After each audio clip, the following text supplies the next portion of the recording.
بسم اللہ الرحمن الرحیم۔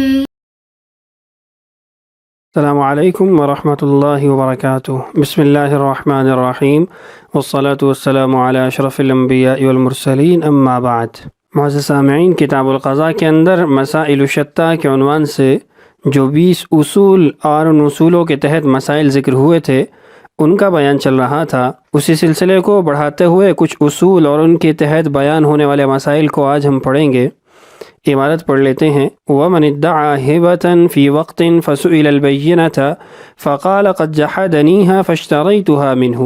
أَوْ لَمْ يَقُلْ ذَلِكَ فَأَقَامَ بَيِّنَةً عَلَى الشِّرَاءِ بَعْدَ وَقْتِ الْهِبَةِ تُقْبَلُ وَقَبْلَهُ لَا۔ قوله فأقام بينة على الشراء بعد وقت الهبة تقبل وقبله لا يرجع إلى الصورتين، أي ما إذا قال قد جحدنيها وما إذا لم يقل ذلك، فإن دعوى الهبة إقرار بأن الموهوب ملك الواهب قبل الهبة فلا يقبل دعوى الشراء قبل وقت الهبة، وأما دعوى الشراء بعد وقت الهبة فلا تناقض فيها لأنها تقرر ملكه بعد الهبة۔ ومن ادعى أن زيدا اشترى جاريته فأنكر وترك المدعي خصومته حل له وطئها، لأنه إذا تعذر للبائع حصول الثمن من المشتري فات رضاء البائع فيستبد بفسخه، لا سيما إذا جحد المشتري فإن جحوده فسخ من جهته۔ وصدق المقر بقبض 10، أي قال قبضت من فلان 10 دراهم، إن ادعى أنها زيوف أو نبهرجة، لا من ادعى أنها ستوقة، ولا من أقر بقبض الجياد أو حقه أو الثمن أو بالاستيفاء، أي قال استوفيت منه 10 دراهم، لأن الاستيفاء يدل على الكمال۔ والزيف ما يرده بيت المال كالنبهرجة للتجار، والستوقة ما غلب غشه۔ الزيف والنبهرجة من جنس الدراهم التي فضته غالبة على الغش، إلا أنهما بالنسبة إلى الجيد يكون فضتهما أقل، إلا أن رداءة الزيف دون رداءة النبهرجة، فالزيف لا يرده التجار ويجري فيه المعاملة، إلا أن بيت المال لا يقبله، فإن بيت المال لا يقبل إلا ما هو جيد غاية الجودة،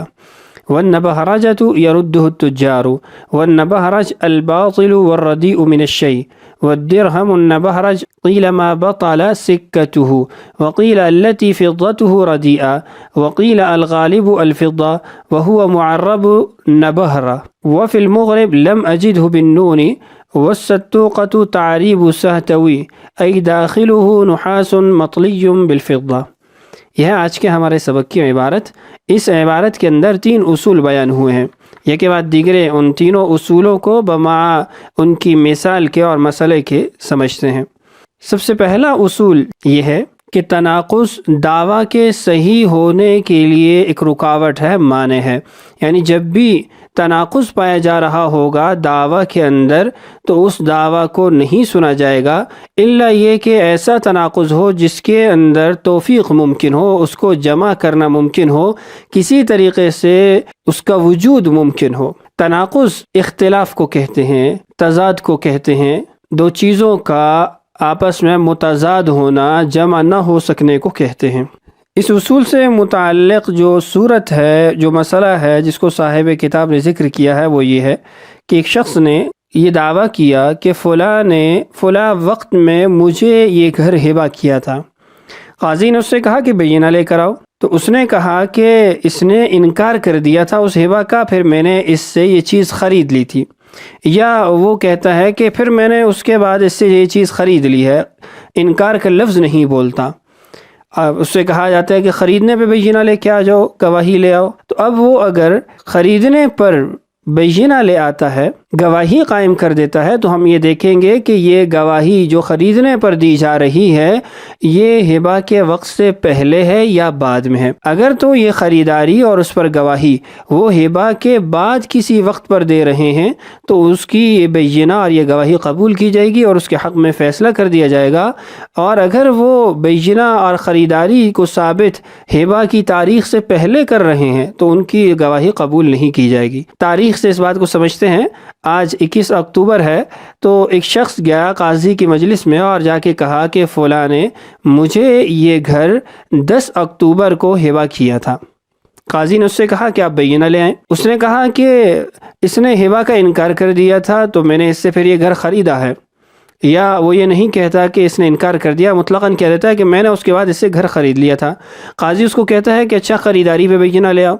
اب خریداری پہ جب وہ بینہ لایا تو دو طرح کی خریداری کا دعویٰ اور بینہ ہوگی۔ ایک تو یہ ہو سکتا ہے کہ وہ ہبہ کی تاریخ سے پہلے کا دعویٰ کریں، مثلا 5 اکتوبر کو اس نے مجھے بیچا تھا اور پھر اسی پہ گواہی قائم کرتا ہے۔ اور دوسری صورت یہ ہو سکتی ہے کہ وہ کہے کہ 15 کو یا 20 کو یا 21 کو، یعنی 10 کے بعد کی کوئی تاریخ کا کہتا ہے کہ میں نے اس تاریخ کو اس سے خریدا تھا، اور اس پر وہ گواہی قائم کر دیتا ہے۔ تو اگر تو ہبہ کی تاریخ پہلے ہے اور خریداری کی تاریخ اور اس پر گواہی بعد کی ہے، تو پھر تو اس کا یہ دعویٰ مقبول ہوگا، اس کی بینہ مسموعہ ہوگی اور اس کی بنیاد پر فیصلہ ہو جائے گا۔ لیکن اگر وہ یہ کہتا ہے کہ 5 تاریخ کو یا 10 سے پہلے کی کسی تاریخ کا کہہ رہا ہے کہ میں نے اس سے خریدا تھا، تو پھر اس کی بینہ قبول نہیں کی جائے گی اور اس کا یہ دعویٰ ہی درست نہیں ہوگا۔ اس کے دعویٰ میں ایسا تناقض ہے جس کو ہم جمع نہیں کر سکتے، جس کے اندر توفیق ممکن نہیں ہے۔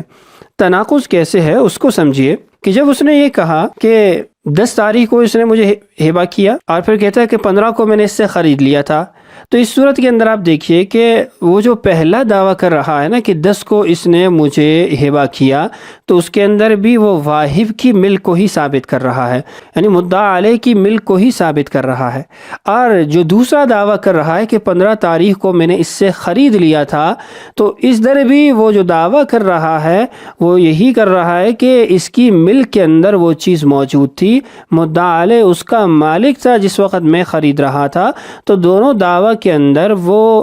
مدعا علیہ کی ملکیت کو ہی ثابت کر رہا ہے، کوئی تناقض اس میں نہیں ہے، چونکہ اس میں یہ احتمال ممکن ہے کہ اس نے ہبہ نہیں کیا، انکار کر دیا، چاہے وہ الفاظ میں اس کو ذکر کر رہا ہے یا نہیں کر رہا، اور 15 تاریخ کو اس نے پھر خریدنے کا دعویٰ کر دیا، تو دونوں کے اندر جو ملکیت ہے وہ مدعا علیہ کی ہی ثابت ہو رہی ہے، شرع اور پھر اس پر بینہ کے ذریعے مدعی کی ملک ثابت کی جا رہی۔ لیکن اگر اس نے ہبہ سے پہلے کی کوئی تاریخ خریداری کی بتائی اور اس پر گواہی قائم کی، تو یہاں پر دعویٰ میں تناقض ہوگا۔ دعویٰ میں تناقض کیسے ہوگا کہ جب اس نے یہ کہا کہ 10 تاریخ کو اس نے مجھے ہبہ کیا، تو اس کا مطلب یہ ہے کہ 10 تاریخ کو یہ چیز مدعا علیہ کی ملک میں تھی، اور پھر وہ کہہ رہا ہے کہ 5 تاریخ کو میں نے اس سے خرید لی تھی، اور اسی پر وہ بینہ قائم کرتا ہے، تو اب اس کی یہ بینہ اور یہ دعویٰ غیر مسموع ہے، اس کی بنیاد پر فیصلہ نہیں ہوگا، اس لیے کہ جب اس نے خریداری پر بینہ قائم کی، گواہی قائم کی، تو مطلب یہ ہے کہ یہ چیز اس کی ملک سے نکل کر، یعنی مدعا علیہ کی ملک سے نکل کر مدعی کے ملک میں داخل ہو گئی تھی، اور 10 تاریخ کی بابت وہ یہ دعویٰ کر رہا ہے کہ یہ مدعا علیہ کی ہی ملک ہے۔ تو یہ ایک ایسا تناقض ہے جس میں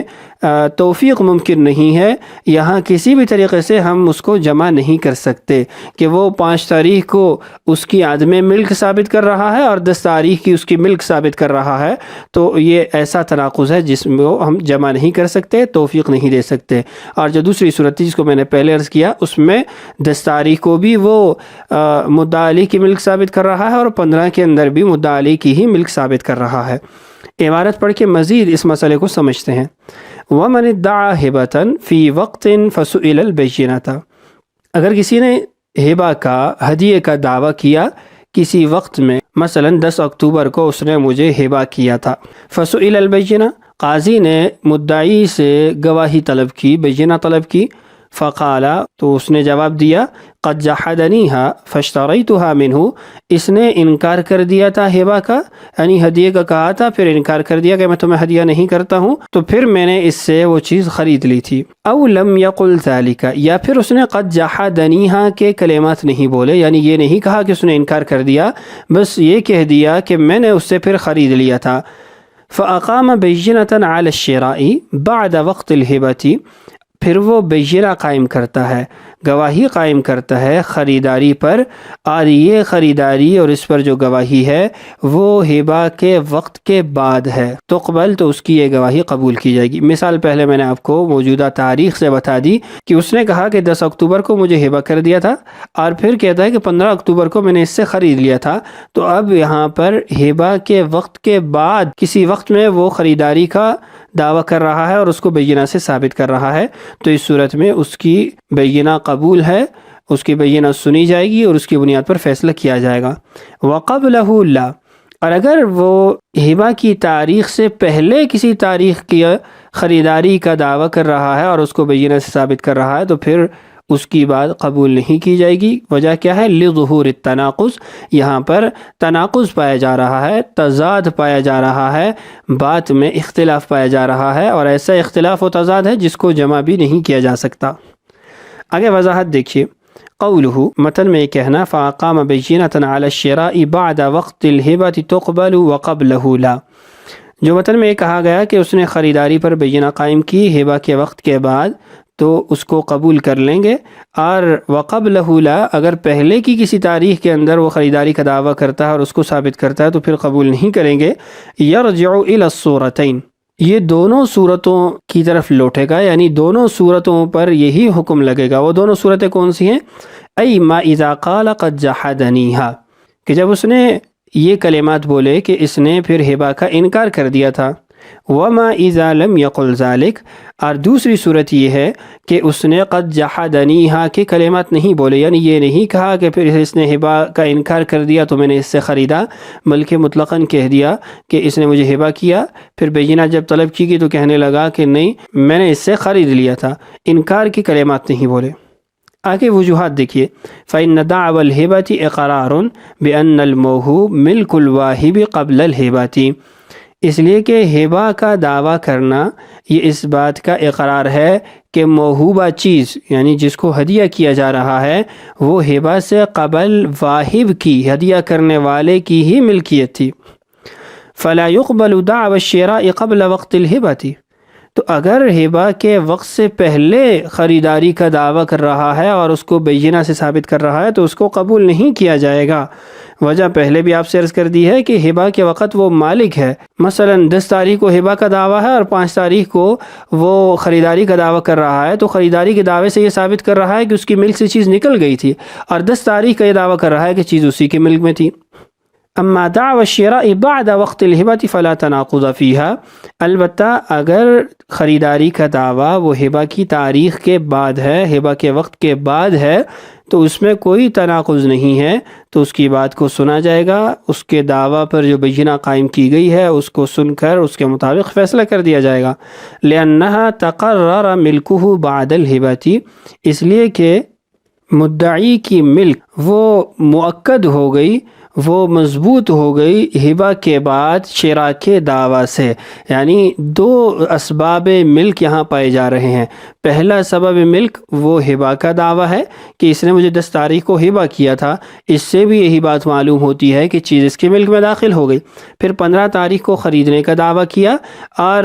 اس پر بینہ بھی قائم کی، تو خریداری بھی سبب ملک ہے، تو 2 سبب ملک ہیں، دونوں کا دعویٰ کر رہا ہے اور دوسرے پر بینہ بھی قائم کر رہا ہے، تو کوئی ایسا تناقض نہیں ہے جس سے ہم اس دعویٰ کو غیر مسموع قرار دیں، بینہ کو مردود قرار دیں، بلکہ دونوں دعویٰ جو ہیں وہ ملک مدعی کو مضبوط کر رہے ہیں، تو اس لیے اس دعویٰ کو سنا جائے گا اور بینہ قبول کی جائے گی۔ اس کے بعد نیا مسئلہ ہے اور اصول نمبر 3 اس کے اندر جاری ہوا ہے، وہ اصول یہ ہے کہ جحود العقد فسخ لہ،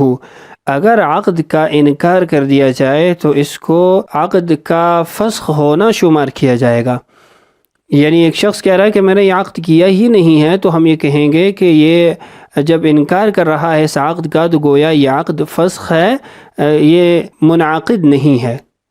اس کے اندر جو مثال ذکر کی گئی ہے اس کو دیکھیے، ایک آدمی اس بات کا دعویٰ کرتا ہے کہ عامر نے، زید نے، بکر نے، کسی نے بھی اس کی باندی کو خریدا ہے،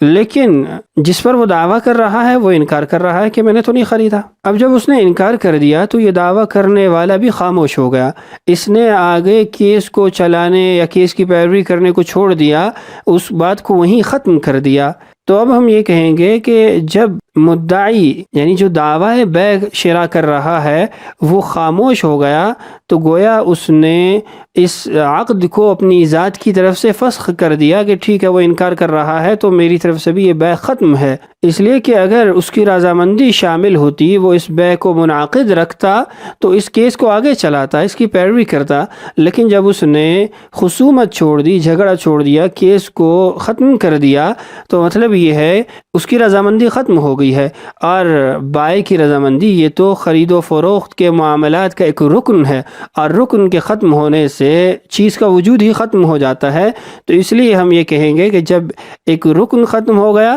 تو یہ معاملہ ختم ہو گیا۔ اب اس کے لیے باندی کے ساتھ وطی کرنا یہ جائز ہوگا۔ اگر باندی مشتری کے قبضے میں ہے تو پھر استبراء ضروری ہوگا، بصورت دیگر استبراء کی بھی ضرورت نہیں ہوگی۔ کچھ اور باتیں بھی اس مسئلے کے اندر موجود ہیں، اس کو عبارت پڑھ کے سمجھ لیتے ہیں۔ وَمَنِ ادَّعَىٰ أَنَّ زَيْدًا اشْتَرَىٰ جَارِيَتَهُ، اور جس نے دعویٰ کیا کہ زید نے اس کی باندی کو خریدا ہے۔ فَأَنْكَرَ، زید نے انکار کیا کہ میں نے تو اس باندی کو نہیں خریدا۔ وَتَرَكَ الْمُدَّعِي خُصُومَتَهُ، اور مدعی نے جس نے بات کی کہ زید نے میری باندی کو خریدا ہے، اس نے جھگڑا بھی چھوڑ دیا، کیس کی پیروی کرنا بھی چھوڑ دی، اور جو بیع کا دعویٰ تھا اس سے وہ دستبردار ہو گیا، خاموشی اختیار کر لی۔ حل له وطئها، تو اس کے لیے باندی کے ساتھ وطی کرنا حلال ہوگا، اس لیے کہ جب عقد کا انکار کر دیا گیا ہے تو گویا عقد فسخ ہو گیا ہے۔ جب عقد فسخ ہو گیا تو بائع کی جو ملک تھی وہ اسی کی ملک شمار ہوگی، وہ ملک مشتری کی طرف منتقل نہیں ہوئی، وہ مستقل بائع کی ہی ملک میں ہے، اس لیے وطی کرنا باندی کے ساتھ حلال ہوگا۔ ہاں اگر مشتری کے قبضے میں باندی ہے تو پھر استبراء کے بعد وطی کرے گا۔ وجہ کیا ہے؟ لِأَنَّهُ إِذَا تَعَذَّرَ لِلْبَائِعِ حُصُولُ الثَّمَنِ مِنَ الْمُشْتَرِي فَاتَ رِضَاءُ الْبَائِعِ، وجہ یہ ہے کہ جب بائع کے لیے مشتری سے ثمن وصول کرنا متعذر ہو گیا، ناممکن ہو گیا، تو بائع کی رضامندی یہاں پر ختم ہو جائے گی، اس لیے کہ بائع کبھی بھی